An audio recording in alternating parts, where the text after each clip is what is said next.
Hey guys, welcome to the first video of our pre-release guide for the newest Magic the Gathering set, Dominaria, coming out later this week as a pre-release. This is a guide will get you ready for your pre-release tournaments. That's your draft and your sealed tournaments. We're going to have a new video each day this week, kind of getting you prepared for it.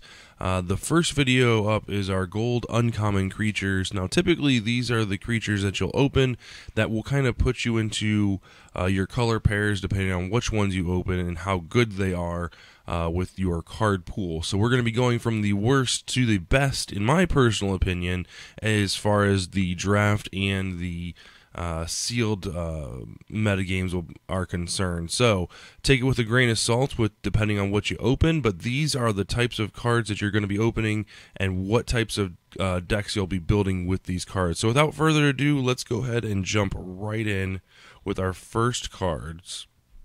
Coming up first is our the gold card in white and red. This is the ship's caretaker, Tiana. It's 3 generic, 1 white, 1 red for a 3/3 flying first striker. She is an angel artificer.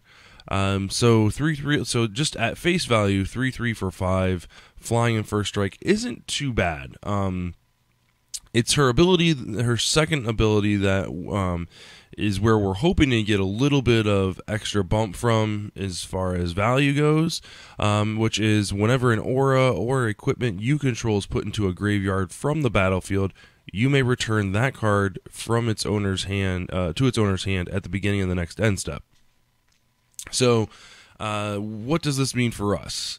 Now, since we're looking at the limited and sealed formats, draft included, we're only going to be really kind of focused on the mythic, or excuse me, the uncommon and common levels, because the mythic and rare levels of rarity they're so few and far between. And obviously, if you have those cards in your pool, you're going to be using them. So if you open up a mythic white card or a mythic red card or a mythic dual card in red and white, then that makes this card that much stronger if it's an aura or equipment focus card. However, we're going to look at the 3 auras that come in these 2 color pairs in common and uncommon, and there's only 3.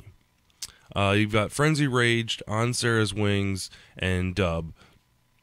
These are the only 3 auras that you're going to be opening at these levels consistently. And since you're in a single set release, you're going to be opening up 6 packs of these. So you're going to open some of them, but it's not like there's an overwhelming amount. And what we're finding is the sagas actually took up a slot. There would be another enchantment card at that common or uncommon level.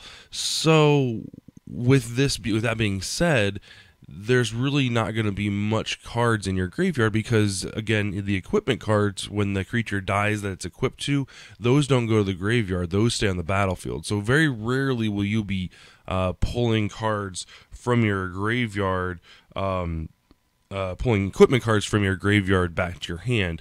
Very rarely do you see people running enchantment hate, or not enchantment hate, equipment hate in their decks. It's very few and far between. You're more likely to have your creature killed, and if there's an aura on it, then obviously you can get that back. Auras typically are bad in the draft format. Now these auras, they're okay. The +2/+1 from the Rage card plus Menace isn't that bad. Giving it some type of evasion is not bad. You've also got the On Sarah's Wings, which gives a creature +1/+1 flying, vigilance, and lifelink. That's a stronger aura. Giving a creature evasion with flying and lifelink will definitely be a plus, but at 4 cost, you're not really going to play a ton of these. So imagine you have maybe 1 or 2. If you're playing this red-white legendary creature, then maybe you play as many as you can. But again, you got to have creatures to play these on. And you really don't want to enchant you do not want to enchant the Angel Artificer with these types of spells, because if that creature goes to the graveyard, you're not going to get those back. So these are typically going to go on your other creatures. And then Dub is +2/+2. It has first strike and is a knight in addition to its other types. Knight really isn't a big focus with this set. But the +2/+2 and first strike definitely are a big help. But again, you're really not getting a great amount of value for what you're paying for. So yeah, so that's the worst one. Moving on here, we've got our green-white one. Now this is Shauna. This is Sesay's, or Sesay's, however you'd like to say it. Legacy. It's 1 green and 1 white for a 0/0, and she cannot be targeted, be the target of abilities from your opponents. So not spells, just abilities. So that's like tap target creature, or anything that's on an ability that's a permanent on the battlefield. And then she gets +1/+1 for each creature you control. So when she hits the battlefield on turn 2, if you didn't play anything on turn 1, if you didn't play a creature on turn 1, she's going to be a 1/1, and that's kind of bad. She doesn't have any type of evasion or anything like that. I mean, she's got, can't be targeted with abilities, which is fine, but she still can be, dealt instant damage from spells, or, completely wiped out with, destroy target creature, exile target creature, spells, things like that. She can still, be discarded from your hand, things of that nature. So what does Shauna look like? So let's take a look at some of the cards that will interact with her, both before and after you play her. So before you play her, since she's a 2-drop, you're looking at a couple different spells here. And again, we're only looking at the commons and uncommons, because these are the ones you're typically going to get. You've got Dauntless Bodyguard, which is a 1-drop, Tragic Poet, which is another 1-drop, and Llanowar Elves. These are all fine cards. They obviously have, some are better than others. Probably the best way to go would be turn 1 green, lay a land, do Llanowar Elves. Turn 2, do lay a island, or an island, a plains. Play your Shauna, and then on turn 3 you can actually play a 3rd land, and now you have four mana producing permanents, so you can actually play 2 2-drops, a 3-drop, and a 1-drop. You've got a lot of variation there. The Dauntless Poet the Dauntless Bodyguard is a lot stronger after you play your Sesay's Legacy, only because you can target the legacy card. You can target that, so that way you can sacrifice the bodyguard to protect her. If you have to play her on turn 1 and you don't have a target, then that's fine. But at the end of the day, Llanowar Elves, then Shauna, then Dauntless would be like the correct motion. And you're looking at 1, 2, 3, three creatures on the battlefield, and on turn 3, and then you still have 3 possible mana up with 2 green and a white. So in some fashion like that, you could have a 5/5. I mean, you could very well, but you're going to be playing a bunch of low-cost creatures, which they're out there. The other thing that you can look at is on turn 3, after you play her, there are also some very beneficial cards that you can put out there that increase your creature count. So Sergeant Arms, they use a 2/3 for 3 mana. That's 2 generic and 1 white. Enters the battlefield. If it was kicked, you get to put in 2 1/1 white soldier creature tokens. Now I understand that you don't get those if you play him on turn 3, but on turns afterwards, if you're playing the Llanowar Elves or whatever, as early as turn 6, or as late as turn 6 at least, you can kick it and get 3 bodies on the battlefield, ultimately bumping her up. Probably one of my favorite cards to put on the battlefield would probably be this Pegasus Cursor on turn 3. When it attacks, another target attacking creature gains flying. Now, obviously, the Shauna's not going to get flying on turn 3, but if you're building up to that, the Cursor is going to be a great 3-drop, and that way on turn 4, you can actually attack in with your, a beefed-up Shauna. Yawgmoth Shepherd is a 3-drop that actually puts a sapling token on the battlefield, so that's a 1/1 green creature, so you're actually getting 2 bodies on that turn 3. So, let's say you don't have your Atlanta War Elves, and you drop the Dauntless Arms. And so that's turn 1. Then turn 2, you have your Shauna, so that's 2 creatures. And then turn 3, you drop the Shepherd, that's 2 additional creatures. So now she's a 4/4, and she can swing in on turn 3. Not too bad at all. But the Land of War Elves is definitely the best place to go, giving you that extra mana to kind of do a little bit extra with, go in the long run. So that's Shauna, going wide strategy, obviously. Next up, we've got Avard the Cursed. It's 3 generic, 1 white, 1 black for a 3/3 Vampire Knight. It has Death Touch and Lifelink, and then other legendary creatures you control get +2/+2. So at the end of the day, this one's all right. Only because there isn't a lot to play with when it comes to this creature. So in white, you've got some fairly expensive cards, starting at 3 and quickly going up to 4. So you've got you've got Kedwid, you've got Denletha, and Baird. Those are all legendary creatures that are at the uncommon level. 2/2, 2/2, and 2/4 respectively. Looks like you got some double strike in there: First Strike, Vigilance, Lifelink, and Vigilance. There's a couple other lockout spells you've got. So so in white black, there isn't a lot of auras that you're gonna be using to your advantage. And again, this kind of goes back to the issue with having the sagas in that aura slot. It takes away from an aura that you have available to you in this set.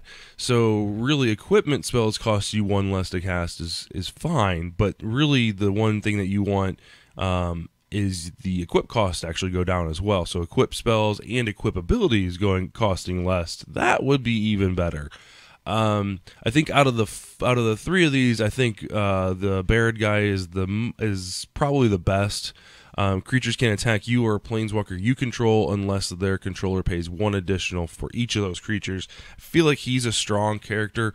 Locking your opponent's creatures out from attacking is a positive thing, and then also giving him a bump in his attack and his defense, so making him a 4/6 is fantastic. Right, so you drop this guy on turn 4, and then turn 5 you drop the Cursed Vampire, making this guy a 4/6. You swing in. He's got Vigilance, so he's untapped. So even if your opponent does tap mana to attack on the backswing, you got a 4/6 to block with. So at the end of the day, you're doing pretty good. So not too shabby there. And then on the black side of things, things again get just a little bit more expensive. Really, these are kind of more finishers than anything. So you're really going to have to fill your early game up with some cards that allow you to get to this late game. Hand Disruption, lockout spells, really some really good combat tricks with Gideon's Reproach and stuff like that. You've got let's see here. It's Urgoros, the empty one. This is 4 generic, 2 black, flying 4/3 Spectre. Let's see here. When it deals combat damage to a player, that player discards a card at random. If that player can't, you draw a card. So it's a good card engine drawing mechanic. It's late game, so obviously you're gonna be able to draw a couple cards off it. But the real thing here is turning this 4/3 finisher into a 6/5 finisher. So that's what just a little over 50% bump into the attack. And then you've got the Whisper Blood Liturgist. This is a 3 generic, 1 black, 2/2. Now this guy really isn't meant for attacking or blocking, but the 2/2 is really kind of where the scary part is, right? So that'll make this guy a 4/4, which will make him stick around a lot longer and let you benefit from his ability, which is tap, sacrifice 2 creatures, return target creature card from your graveyard to the battlefield. So this gives you recursion over and over and over and over and over again. Obviously, you're going to need the 2 creatures, so you're going to need to figure that one out. But bumping this up to a 4/4 is definitely worth it in the long run. So again, this is a 4-drop, so playing this on turn 4 and then turning around and playing the Cursed Vampire on turn 5, bumping up to a 4/4, giving that extra layer of protection. You don't have to pay anything for this. You just literally sacrifice 2 creatures. So maybe you've got something that, a 1 or 2 or 3 drop that, builds your board out and gives you, sack outlets and things like that, so you can, get ready for, if you've got some self-milling in there or whatever the case may be. Maybe your bomb already got destroyed and you need to bring it back, things like that. And then I dropped the Yargle Glutton of Urborg in here only because it, the 9/3 numbers for a 5 mana, it's okay, but at a 11/5, 5 defense is much better. The 11 is kind of unheard of because 2 swings and they're dead. Hopefully by turn 5 you've dealt a little bit more damage to kind of get you a little bit closer to victory there. But at the end of the day, just making that 3 toughness just a little bit stronger goes the extra mile.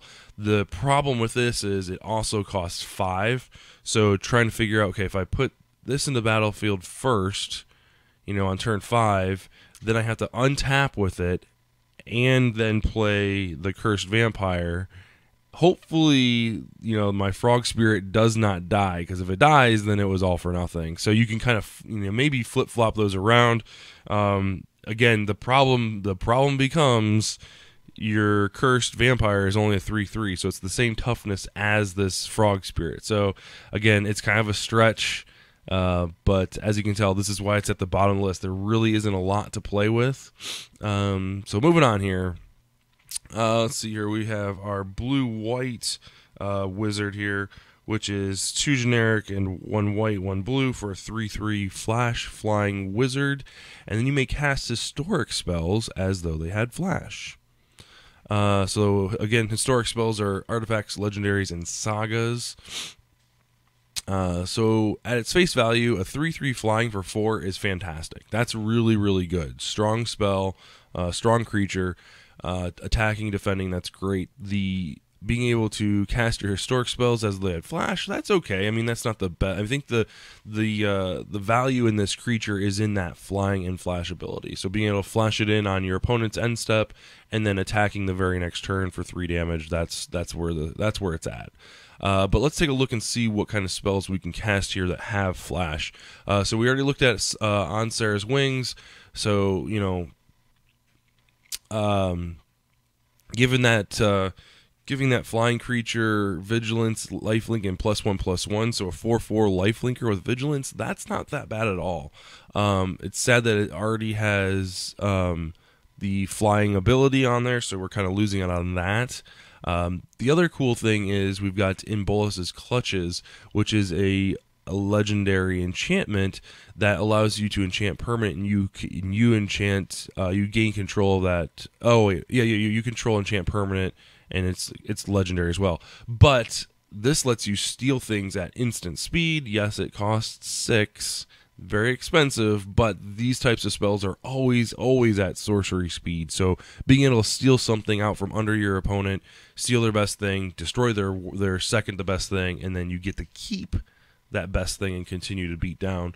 That is always a welcome ability. And then I put Juggernaut up here because this is an interesting card, because this one 5/3, again, kind of going back to that 9/3 Frog Spirit, that 3 defense is really rough, right? Really, really rough. But if you can cast this at instant speed, right? So pay 4 of anything at the before blockers are declared, and you can drop this in. You can take down something. It's basically like deal 5 damage at instant speed. So the fact that this is uncommon, you might not see a bunch of these. Juggernaut by itself isn't the best card in the world. Attacking every turn if able is kind of ho-hum, but it does push through a bunch of damage via like your other creatures. So other creatures being very, very important. This attacking each turn, block. It's great. It can't be blocked by walls. There's only one. I think there's only one wall in this whole set. So next up we have, this is probably one of my favorite cards in this video. Garna, the Blood Flame, is 3 generic, 1 black, 1 red for a 3/3 flash. And when she enters the battle, or excuse me, when he enters the battlefield, return to your hand all creature cards in your graveyard that were put there from anywhere this turn. Other creatures you control have haste. So this is unlike the return auras and equipment cards from your graveyard to your hand. This is from anywhere, like from the battlefield to the graveyard back to your hand. This is literally from anywhere. If they went from your hand to the graveyard, if they got countered, if they went from the battlefield to the graveyard, anything that went into your graveyard this turn that's a creature goes back to your hand.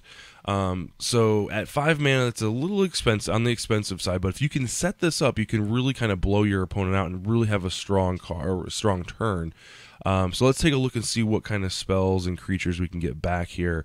Some of the more fun ones are going to be the Script Prospector. This is 1 mana for a 1/1.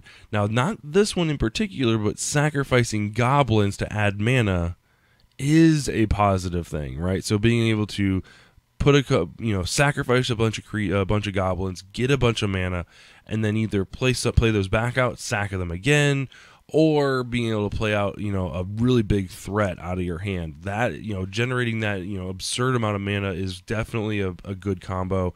Skizik is 3 generic, 1 red for a 5/3 with trample haste. This thing sacrifices itself. So it has kicker. So if you want to keep it on the battlefield, you can, or you can just let it sacrifice itself without paying the kicker cost. It goes back to your hand, and then, there you go. Fire Adept is 4 generic and 1 red for a 3/3. When it enters the battlefield, it deals X damage to target creature an opponent controls, where X is the number of wizards you control. So this one's going to take a little bit of a build around.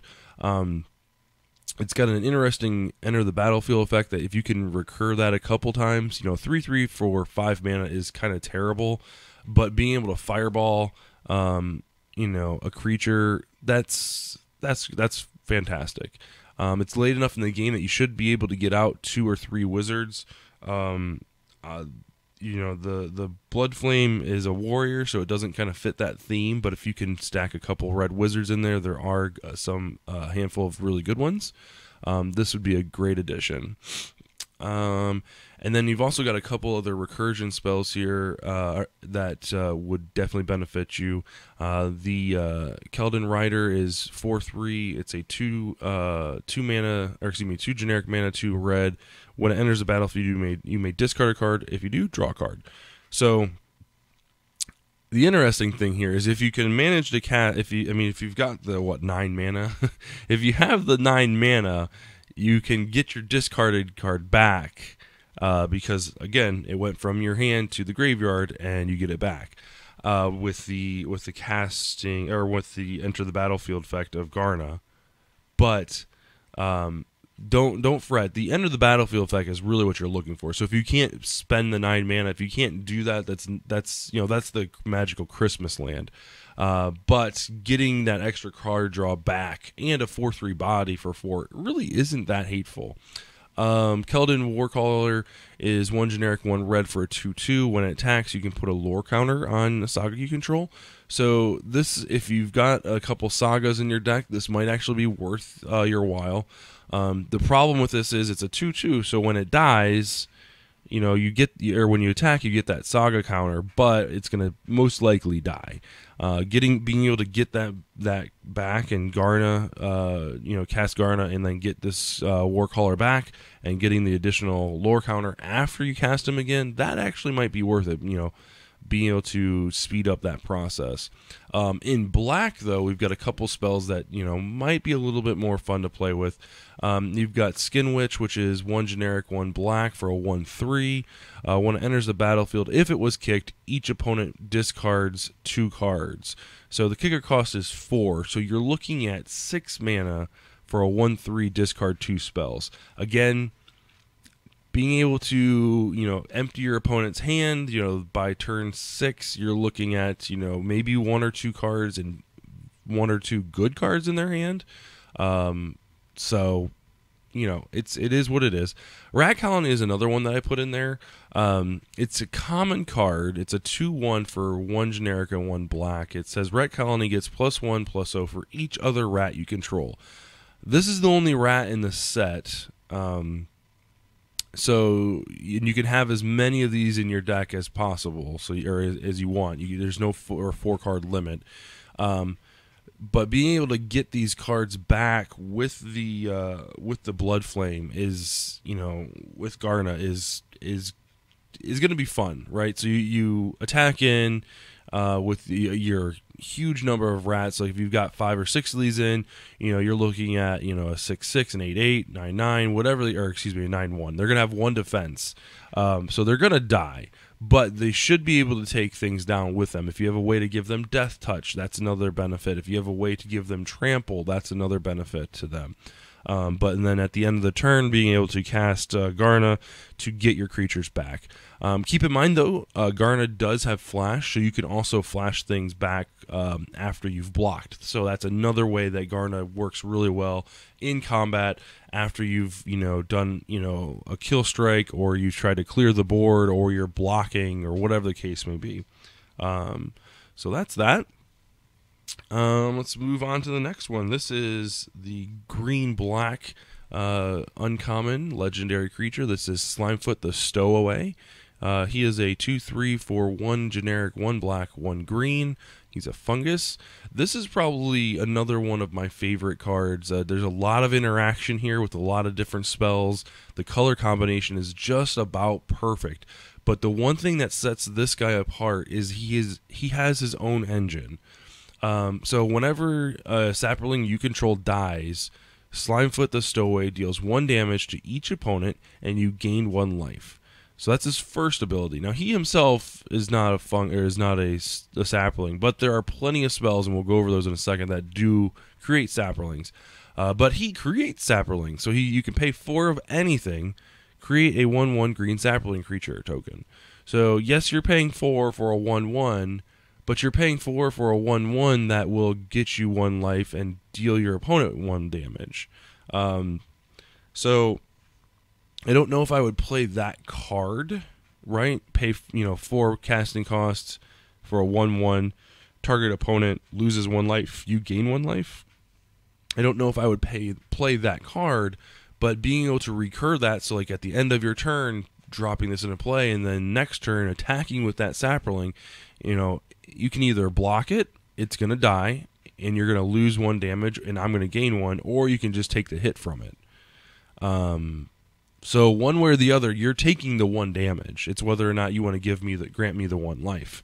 But some of the other cards that are a lot of fun that go along with this, you've got, and these are uncommons and commons, so you're going to get a lot to play with here. So you've got Sapling Migration, which is 2 mana. It's 1 green, 1 generic for a common sorcery. Create 2 green sapling tokens that are 1/1s. If the spell was kicked, so if you pay the 4 mana, you get 4 tokens instead of just 2. So you can pay 6 mana, get 4 tokens, or you can pay 2 mana and get 2 tokens. Either way, it's a good rate. It's at sorcery speed, so it's not, instant, so you're not going to be able to, shell out a bunch of these at the end of your opponent's turn, but it gives you a little bit of an army. We already talked about Yawgmoth's Shepherd. While it is a 2/2 fungus, it also brings in a 1/1 green sapling token. So it does bring in that sapling with it. While the Shepherd itself doesn't help you out, but the actual token will. You got Fungal Plots, which is a enchantment. You can pay 1 generic and 1 green to cast it. It's that uncommon, and then its activate ability You can pay 1 green and 1 generic, exile a creature from your graveyard, create a Saproling token. So that's one way you can do it. And then you can also, this gives you a sack outlet because you can sacrifice 2 Saprolings to gain 2 life and draw a card. So kind of going back to our, going back to the legendary creature, the Stowaway, Slimefoot, he's, again, whenever a Saproling you control dies, you deal 1 damage to each opponent and you gain 1 life. So if you have the fungal plot in play, you sacrifice 2 and you gain 2 life and draw a card from that enchantment, and then since 2 Saprolings died, you're dealing each opponent 2 damage and you're gaining 2 damage. So you're netting 6 total life across the board there, right? You're gaining 4 and they're losing 2. So that's, again, phenomenal combo at, you know, uncommon range, and it's not gonna be unheard of because you're opening 6 packs of cards. So getting these 2 enchantments, or excuse me, these 2 uncommons are, you know, it's possible, definitely possible. And then the simple fact of, you know, being able to exile a creature from your graveyard, getting rid of the shepherd here. So like if you've got the shepherd in your graveyard, you can exile him and you get a Saproling token. You don't have to tap the enchantment, which is great, so you can do it a couple times. But it's all fun. And then black also adds a little bit of fun here. So you've got Deathbloom Thalid, which is 2 generic, 1 black for a 3/2. So that will trade up. The nice thing about this one, though, is when it dies, it creates a 1/1 green Saproling token. So there again, you get a little bit of value there when this one dies. And with the enchantment card that we just talked about, you can get rid of this Thalid and create another Saproling. So there's a little bit of combo there. I feel like this combo, this green-black deck, Saproling deck, is going to be a lot of fun to draft. Then we've got the Omnivore. This is 1 black, 3 generic for a 3/3. And you can pay 1, sacrifice another creature. It gets +2/+2 until end of turn. If a Saproling was sacrificed in this way, you gain 2 life. So kind of going back to the enchantment route, this is a common, so you're definitely going to be able to pick one of these up. This common creature is going to bump up to a 5/5, so you can swing in for 5 damage if it was. And then also, since it's going to be a Saproling, you're going to deal 1 damage for sacking it, and then you're going to gain 1 life for sacking it, right? So total of 3 life gained, 1 life loss for your opponent, and then hopefully swinging in for 5 damage. So that's a big combo right there. Then we got the Soothsayer. It's a 2/3 with it's 3 generic and 1 black for a fungus. Pay 2, sacrifice, draw a card. So again, these are all sacrifice outlets that you can use with your Slimefoot to help draw cards, gain life, drain your opponent, build up your attack with your Omnivore, things like that. So these are all intricate parts to this combo. And again, commons and uncommons, people. Commons and uncommons. Next up, we've got our green and our red legendary uncommon. This is Holler, the Fire Fletcher. He's a 3/3 for 1 generic, 1 red, and 1 green with trample. So right there, perfect card, right? 3-drop, tax over top of their 2 and 1 drops. He's pumpable. You know, you can combat trick. He's in combat trick colors, so both red and green have awesome combat tricks with first strike and bumping up power and toughness. And it's a great card to be able to, on turn 4, attacking in. The second ability just makes him even stronger. So whenever you cast a spell, if that spell was kicked, put a +1/+1 counter on him, then he deals damage equal to the number of +1/+1 counters to each opponent. So, on turn 3 you drop him. Turn 4, what are you casting that you can kick? Well, there's quite a few things that you can do. What you're gonna need to do beforehand, though, since this is in green, and it's a 3-drop, you need to be able to find some type of ramp, right? Land of War Elves is a great example. 1 mana, 1/1, add 1 green to your mana pool. But in this draft, the Druid, this Elfhelm Druid, is going to be a phenomenal card. 2 mana for an 0/2. You can tap it to add 1 green, or you can tap it to add 2 green. You can only spend the 2 green to cast kick spells. So, Land of War Elves, this, then your 3/3 legendary hauler on turn 3. So you're looking at, on turn 4, you've got your 4 mana, your Land of War Elves, plus this Druid. So you have 7 mana, right? So 4, 1, yeah. You have 7 mana to play with. 2 of which obviously has to be in the kicker. But you have like this Untamed Carvu, or excuse me, not Carvu, Kavu. There's no R, Kavu, or Kavu. It's a 2/2 for 2 mana, so 1 green, 1 generic, and it has a kicker of 3. It's got Vigilance and Trample, and if it was kicked, it enters the battlefield with 3 +1/+1 counters. So you're looking at a 5/5 for 5 mana with Vigilance and Trample. Or if you just want to cast on turn 2, you can, and get the Vigilance Trample 2/2. So that's one that you can cast in that instance, under 7 mana.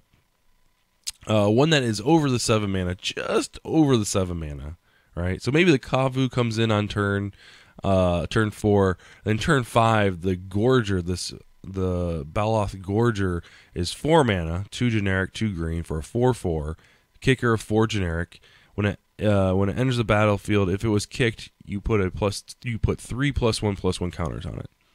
So you've got a 5/5, and then a 7/7, and then you're looking at Hauler, which would become a 5/5, and you've just dealt Hauler. You've just dealt him 2 additional damage. So yeah, good combo, good combo. And then in red, we've already talked about Skizit. This has kicker. It's a low cost creature. It's got haste and trample. So if you've got your hauler in play, you play this, you kick it, and you can attack with both this and your hauler. Hauler's going to be a 4/4. This is going to be 5/3. Just going to be a good time. Good times had by all. Keldon Overseer is kind of a stretch. It doesn't really round out your deck as well. You can't curve into it as well. It's 3 mana for 3/1 haste. When it enters the battlefield, if it was kicked, you gain control of target creature. You untap it, and it gains haste till end turn. You obviously don't get to keep the creature, but the kick cost is 4. So you're looking at, 7 total mana. So you could theoretically, if you had the perfect magical Christmas land of the 2 mana elves into this, and you hit all your land drops, you could technically do this. But again, that's kind of a little far-fetched. And then also on turn 4, what do you really want to steal? Unless you're kind of stealing something to get it out of the way. So moving on. This one's a lot of fun. I feel like this one is either going to crash and burn, or it's going to take away and run away with games like crazy. So this is Adazil, the Cinderwind. He is 3 mana for a 2/2, so 1 red, 1 blue, 1 generic, for a legendary human wizard with flying and haste. And whenever you cast a instant or sorcery spell, wizards you control get +1/+1 until end of turn. So pretty much all wizards gain prowess for instants and sorceries. So we all know how it goes. The more if you're looking to win games in limited, you want creatures on the battlefield. You do not want to be casting instants and sorceries unless you absolutely have to. You definitely don't want to be casting auras and enchantments and things of that nature. You want to be affecting the board. So I feel like this one you can say, okay, this is okay. This is this is, past that line because it's all wizards you control. So let's take a look at the wizards that are in the set. These are all the wizards, not necessarily all the ones that you want to play, but these are some of the wizards that common and uncommon. So you've got Academy Journey Mage is 5 mana, 1 blue, 4 generic for a 3/2. It costs 1 less if you if you control a wizard. So for 4 mana, which in this deck you probably would. 4 mana, when it enters the battlefield, return target creature an opponent controls to its owner's hand. So it's a bounce spell. Its number is a 3/2, so that's not too bad. If you can cast 2 spells, making it a 5/3, that's okay. Not too shabby. Merfolk Trickster is a 2/2 for 2 blue with flash. When it enters the battlefield, tap target creature and opponent controls. It loses all abilities until end of turn. This is an uncommon. Not really the flashiest card in there, but you do get to kind of like diminish one of your opponent's creature's cards. The beauty of this is that it has flash, so you can attack. You can attack in with your creatures.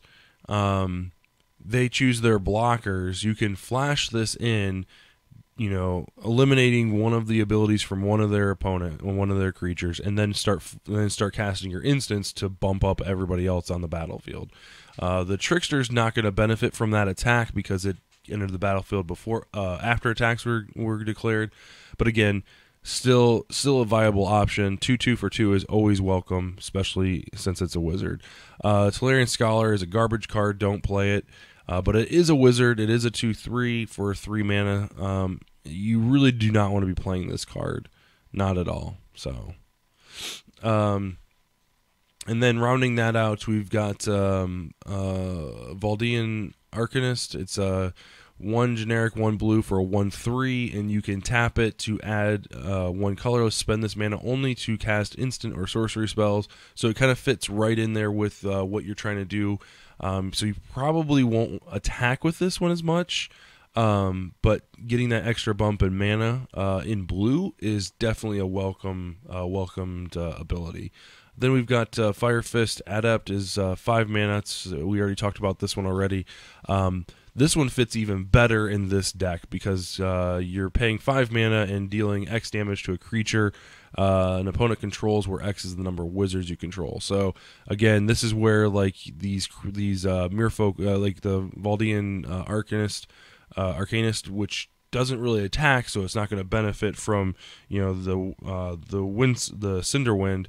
The bump from that, but it is going to benefit from this Fire Adept. So, it's a win-win. The Fire Adept is an uncommon, so hopefully you can pick up 1, maybe 2. You're going to play as many as you can get.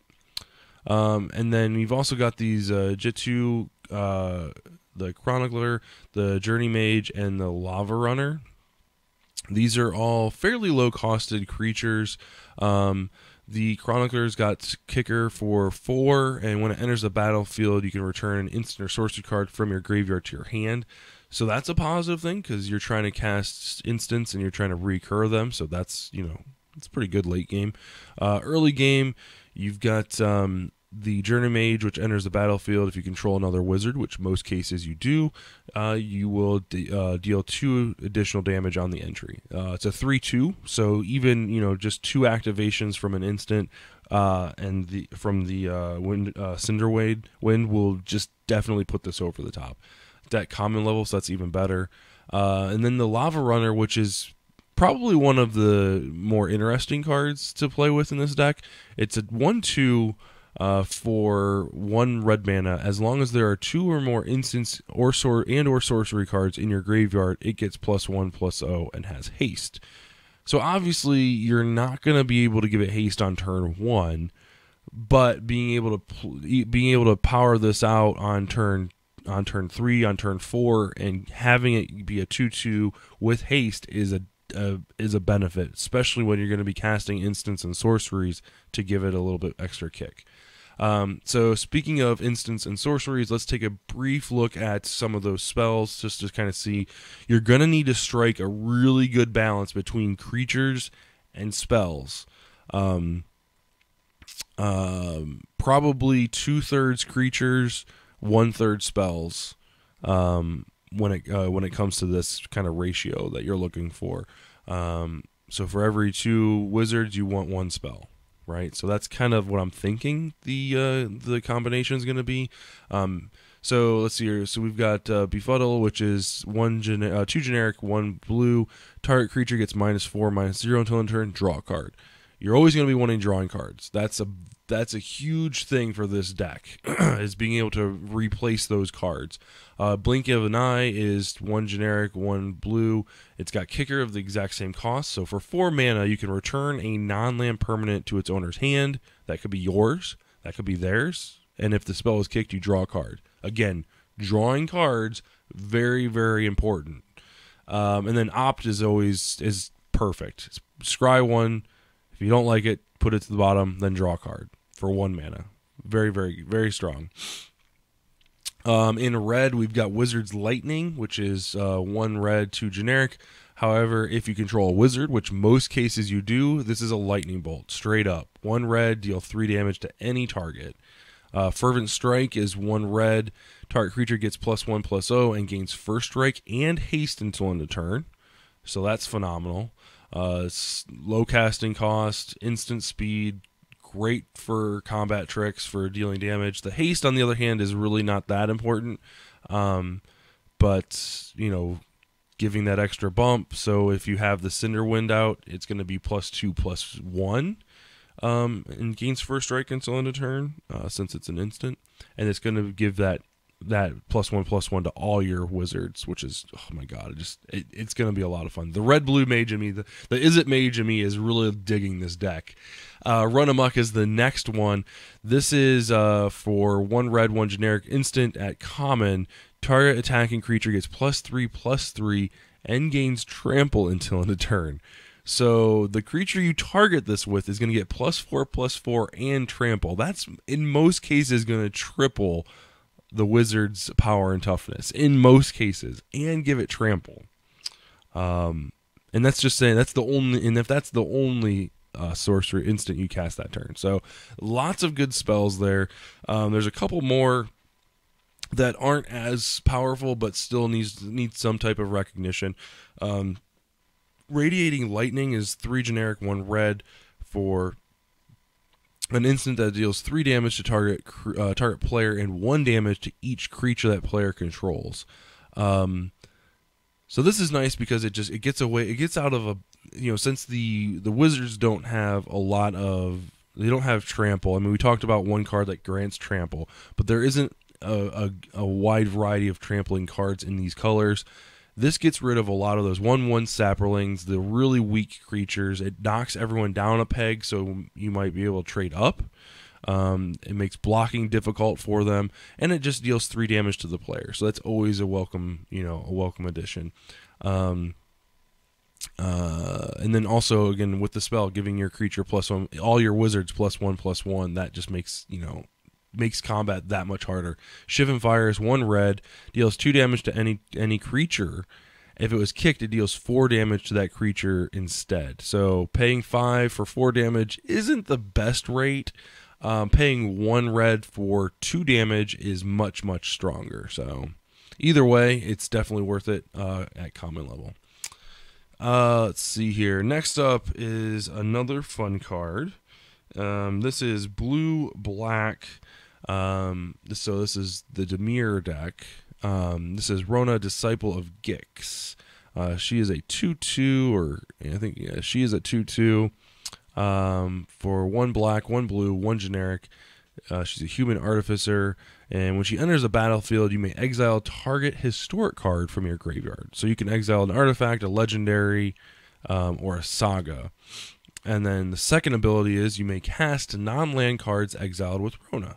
So that historic card you just exiled, you can cast that whenever you're able to. So if it's obviously if it's an artifact, you have to cast it at one of your main phases, or if it has flash or whatever, you can flash it in. So this card is card advantage for sure, right? Obviously the first one you have to exile it from your graveyard, and then you can cast it.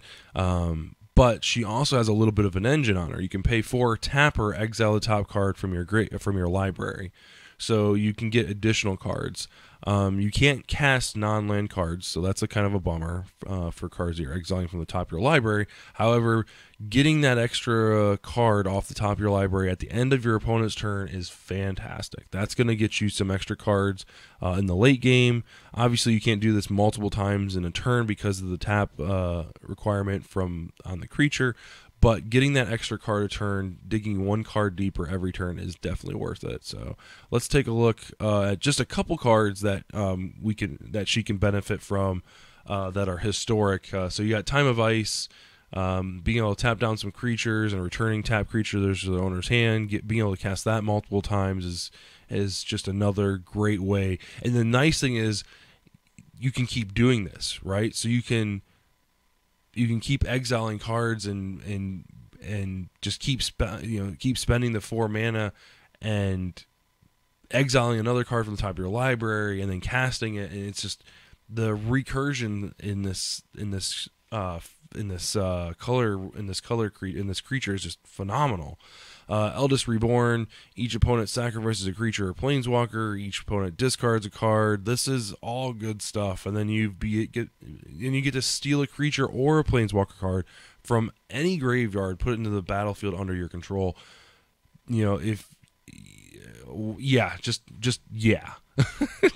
Chainer's Torment is another great one. 2 damage to each opponent, you gain 2 life, you do it again, and then you get an XX Nightmare where X is half your life total, rounded up. Yeah, you're going to be taking a little bit of damage on the backswing on that, but you're looking at playing some additional creatures to help mitigate that life loss, and at the end of the day, you're getting a game-winning creature on that 3rd turn. So some really good spells. All right, last up, my favorite card, hands down.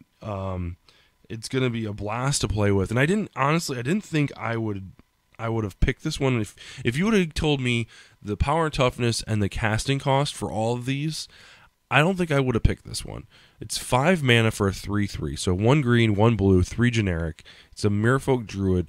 Whenever a land enters the battlefield under your control, you gain 1 life and draw a card. Nothing is worse in limited, sealed, draft, whatever, than on turn 6, you've got nothing in your hand, you've played everything out, and you draw that card for your turn, and it's a land. This stops that. This lets you play, you play that land, you gain a life, which is incremental, you don't really need it, but you redraw a card. It helps you get through your deck. There's plenty of cards in blue that lets you draw additional cards. There's plenty of cards in green that lets you play additional lands. There's a little bit of scrying in this set.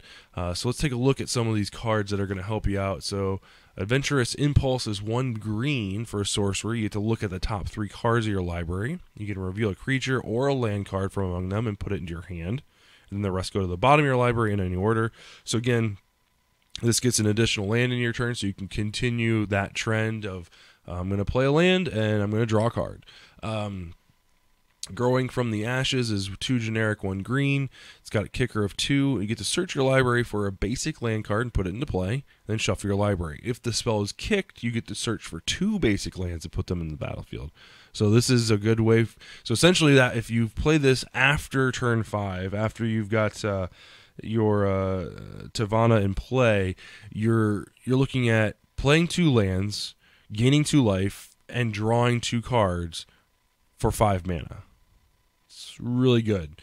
And then on the other side of this, if you don't have the stellar hand, these cards can be played early, right? So the Impulse can be played on turn 1. You can, let's say you got a handful of land and no creatures. You can play Impulse and get your creature, right? You look at top 3 cards, grab a creature. If there isn't a creature, grab a land. Growing from the Ashes, the exact same way. Turn 3 rolls around. If you don't have your 4th land drop, play this, get your 4th land drop, get there. Divinations in this set, so you're going to be able to pay 3 and draw 2 cards, so getting 2 additional cards in your hand. And they're not actual lands or anything. It's not searching or anything like that, but it gets you where you need to be. It gets you additional cards in your hand to hopefully trigger on some additional draws and additional life gain. So, all right, guys. So those are the uncommon multicolored cards. All the color pairs are there. Like I said in the video, we are playing strictly Dominaria, so you're going to get 6 packs of Dominaria in sealed. You're drafting 3 packs in draft. So at the end of the day, you're going to see a lot of these cards, and a lot of these combos work in the common uncommon level. So I'm really looking forward to drafting it and sealed and playing some sealed tournaments myself. Hopefully this video helped you out a little bit to identify what cards you're looking at playing, and really kind of show you what the color pairs are trying to do. I'm kind of curious to hear from you guys. Let me know which color pair is your favorite. What are you looking to build when it comes to your pre-release? And I also want to kind of see, because there's also some color pairs that are crossover. So in the comments below, make sure you tell me what two of these uncommon creatures would you play in the same deck? What would you splash for? There's some really nice crossover with the historic cards. And then there's also some crossover with the Saprolings and some of the wizards and stuff like that. So I want to hear in the comments below what you guys think. Thanks for watching. Make sure you get subscribed. We really do appreciate that. And go ahead and share the video with all of your friends on Facebook and Twitter. It's greatly appreciated.